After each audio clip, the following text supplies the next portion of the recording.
guys, welcome to my YouTube channel. This is my outfit. අද කොහොමද මගේ වැඩ ටික වෙන්නේ කියලා මම ඔයාලට පෙන්නන්නයි හදන්නේ. මගේ ට්‍රාන්ස්පෝර්ට් එකේ තියෙන ටුක් තමයි. මම දැන් යනවා පිට්සා හට් එකේ ෂූට් එකට. ලොකේෂන් එකට ආවම හිතුනේ මම ආව උදේ වැඩේද කියලා. තව ටිකක් නිදාගෙන ඉන්නත් තිබ්බා. කරන්න දෙයක් නැහැ. ඉතින් මම එහා වෙනකම් බලාගෙන හිටියා. අද මට වැඩ දෙකක් තියෙන දවසක්. මම හිතන් ඉන්නවා අද ටයිම් තිබ්බොත් ගෙදර අයට අවුරුද්දට ගිෆ්ට් ගන්න යන්න. අපි බලමු පුළුවන් වේද කියලා. 3 hours later. Can you move it along? I'm all out of time cards. මේ තමයි ෂූට් එකේ මං ආසම පාට් එක. මං උදෙන්ම ආවට මාව ස්ක්‍රීන් එකට ඕන උනේ ටිකක් වෙලා ගිහිල්ලා මොකද යාලා පොලින් කරේ ප්‍රොඩක්ට් ෂූට් එක. ඉතින් මට ටයිම් තිබ්බ ඕන තරම් එළියට ගිහලා එන්න. මම ගියා කොළඹ සිටි සෙන්ටර් එකට. මොකද ඒක ළඟ තිබ්බේ මං ඉන්න ලොකේෂන් එකට.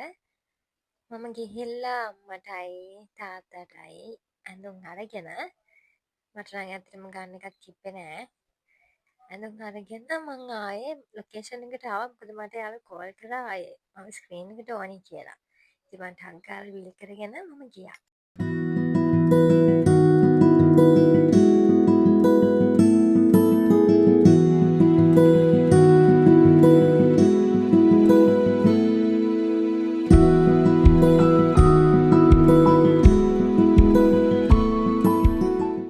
මේක තමයි මට ෂූට් එකේ කරන්න තිබ්බ එකම පාර්ට් එක. ඔයාලට පේනවා ඇති මේක කොච්චර ලස්සනද කියලා. මම මගේ අතත් පුච්ච ගත්ත කොහොම හරි. ඒ වැඩේත් ඉක්මනට ඉවර කරගෙන මම ගියා අපේ ටීම් එකේ වැඩේට. අද තිබ්බේ සිනමා ලයිෆ් එකේ ඉවෙන්ට් එක.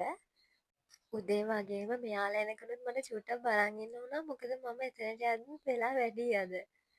කොහොම හරි යාලා ආවා. ඊට පස්සේ අපේ බඩුත් අරගෙන අපි ගියා අපේ චේන්ජ් රූම් එකට.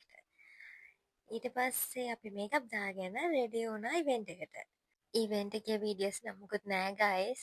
කොහොම හරි අපි ඒකත් ඉවර කළා. අද දවසේ මගේ වැඩ ටික ඔක්කොම ඉවර කරගත්තා. දැන් අපි ගෙදර යන්න හදන්නේ. බයි.